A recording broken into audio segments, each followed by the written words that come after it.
ఇటు బంగ్లాదేశ్ తాత్కాలిక అధినేత యూనెస్కి సంబంధించి భారత్ ఇండైరెక్ట్గా చెప్పే మాటను అనుకోవచ్చు. ఎందుకంటే ఇండియాపై మరోసారి తన అక్కస్ను వెళ్ళగక్కాడు ఈ పాకిస్తాన్ బానిస. అవును, పాకిస్తాన్ బానిసే బంగ్లాదేశ్కు అధినేతగా ఉన్నాడు. ఈ పాకిస్తాన్ బానిస ఇప్పుడు భారత్ మీద పేట్రెగిపోతున్నాడు. ఇండియాతో మాకు ఇబ్బందులున్నాయి. అరే దరిద్రుడా, ఇండియాతో నీకు ఇబ్బంది ఉందేమో, బంగ్లాదేశీలకు కాదు. వీడిని బహుశా నోరు తిన్నగా రాదేమో వీడి గురించి మాట్లాడుతుంటే. ఎందుకంటే వీడికి ఇండియాతో వీడికున్న ఇబ్బందులు, ఇండియాతో ఇబ్బందులు. బంగ్లాదేశ్లో యువత తిరుగుబాటును ఇండియా తట్టుకోలేకపోతుంది అంటున్నాడు మహమ్మద్ యూనిస్. బంగ్లాదేశ్లో సమస్యలు సృష్టించి యువకులను చంపించిన హసీనాకు భారత్ ఆశ్రయం ఇస్తోంది అంటున్నాడు ఆయన. ఈ నిర్ణయంతో బంగ్లాదేశ్ భారత్ మధ్య ఉద్రిక్తతలు తలెత్తాయి అంటున్నాడు Yunus. Yunus, can you listen to my words? We'll ask a straight question to you, man. Can you answer? If India owned there, can you imagine Bangladesh? What happened about Bangladesh today? What will happen? क्या हो सकता था? समाधान दो. भारतीय नहीं रहा तो आज बांग्लादेश की नाम कहाँ रहता था? पूछो, खुद को पूछ लो तुमने. तू बोल रहा हो, तुम बोल रहे हो हमको कि भारत से इश्यूज है. You have issues with India. This is nothing but idiocracy. You should caution yourself, Mr. Yunus, and remember, you're not an elected representative to say those words. You're not an elected representative. You're just an interim guy. And don't dare to do those kind of statements like I know I don't want to say blah blah blah for that, because I'm not a guy like you, man. The person who works for country, who thinks about for his country, won't comment like this, man.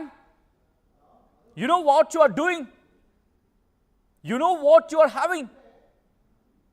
What did you say? You have to make elections within 6 months. Did you do that?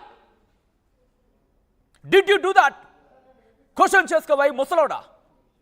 పిచ్చిగా పేలుతో ఊరుకునే రకాలు కాదు ఇక్కడ. పళ్ళు రాలగొట్టే సమాధానం ఇస్తారు జనాలు, గుర్తుపెట్టుకో. నీకు ఇబ్బంది ఉంది, నీకు అక్కడ అమెరికా కావాలి, ఇక్కడ పక్కన పాకిస్తాన్ కావాలి. అవును, నీకు పక్కన పాకిస్తాన్ కావాలి, అక్కడేమో నీకు అమెరికా కావాలి. అంత కాగుతావు, నీ దేశాన్ని సర్వనాశనం చేస్తున్నావు, భ్రష్టు పట్టిస్తున్నావు. నీ ప్రాంతాన్ని అక్కడ అమెరికాకు ధారాదత్తం చేస్తూ ఉంటే నీ సైన్యమే కదా అడ్డుపడకపోతే ఈరోజు నువ్వేం చేసేవాడు నీ దేశాన్ని? పాటికి 6 నెలల్లో నువ్వు ఎలక్షన్స్ పెట్టాలి. 6 నెలల ఎలక్షన్స్ పెట్టావా? ఈ నేపథ్యంలో ఒక్కసారి వీడేం మాట్లాడుతున్నాడో చూద్దాం. యూనిస్ 6 నెలల్లో పెట్టాల్సిన ఎలక్షన్స్ ఇప్పటివరకు పెట్టలేదు. వీడు మాట్లాడతాడు భారత్ గురించి. వీడికి భారత్తో సమస్య ఉంది, not about Bangladesh. Bangladesh is not having issues with Indians, man. You and yourself is having issues with Indians, but not about. Don't dare to talk about India firstly. And వీడేం వాగుతున్నాడో ఒక్కసారి చూద్దాం. Because you have to go through Bangladesh, you can invest in Bangladesh. Bangladeshis can invest in your territory, and anybody. That's what the whole idea of the SAARC. So if we can't do the whole SAARC, then we can have a mini SAARC of our own in a business deal, not political or any formal treaty or something. You need it. Nepal has to access ocean because all these goods and services coming back and forth need the access to the ocean. And in the process, all of us benefit from that. So I said, we think about the regional economy. So this is what we should be doing. We have problems with India right now because they didn't like what the students have done. They're hosting Hasina, who's the former prime minister, who created all this problem and killed the young people. And that creates a lot of tension between India and Bangladesh. Also, lots of fake news coming from the other side, making all kinds of propaganda that this is a very bad thing. This is an Islamist movement, and these are the Talibans who took out Pakistan, Bangladesh and so on. They have been trained in, they even say I'm a Taliban too. So I'm a Taliban. I don't have the beard, I just left it home. So, but they go and make this propaganda all the time. So I have to show my face. Look, this is the guy, the chief Taliban. So చూసారుగా ఏం మాట్లాడుతున్నాడో, ఏం వాగుతున్నాడు. మరీ ముఖ్యంగా వీడు మాట్లాడుతున్న మాటల్లో అసలు ఏమైనా ఉందా? షేక్ హసీనాకు ఆశ్రయం అటు నుంచి గుర్తుపెట్టుకో. షేక్ హసీనా ఎందుకు బయటకు వచ్చింది? ఎందుకు అక్కడ అల్లర్లు తలెత్తాయి? ఎప్పుడూ లేని అల్లర్లు ఒక్కసారిగా ఎందుకు తలెత్తాయి? ఎందుకంటే అక్కడ క్యారిడార్కి సంబంధించి మాట్లాడుకున్న సందర్భం నాకు క్యారిడార్కి సరిగ్గా గుర్తు రావట్లా. అదేదో క్యారిడార్ ఉంటుంది, ఐ థింక్ మియాన్మార్ సమ్వేర్ అక్కడి నుంచి అనుకుంటా. ఆ క్యారిడార్ విషయంలో కదా, అక్కడ ఒక చిన్న ద్వీపం విషయంలో కదా అమెరికా అడిగింది కదా, ఇటు ఏషియా మీద టార్గెట్ చేద్దామని చెప్పి, అక్కడ మేము కూర్చుంటామని చెప్పి షేక్ హసీనా మేము ఇవ్వని చెప్పింది కదా. అండ్ నువ్వేమో ఇప్పుడు ధారాదత్తం చేయడానికి సిద్ధమవుతున్నావు కదా. మాట్లాడమే దీని గురించి. నీ సైన్యం అడ్డుపడకపోయి ఉంటే ఈ పాటికి ధారాదత్తం చేసేవాడు కదా. అసలు సిగ్గున్న మాటలు మాట్లాడాలి కొంచెం పెద్ద వయసు వచ్చాక. కొంచెం పెద్ద వయసు, అందులో ప్రొఫెసర్ అనుకుంటున్నాను నేను.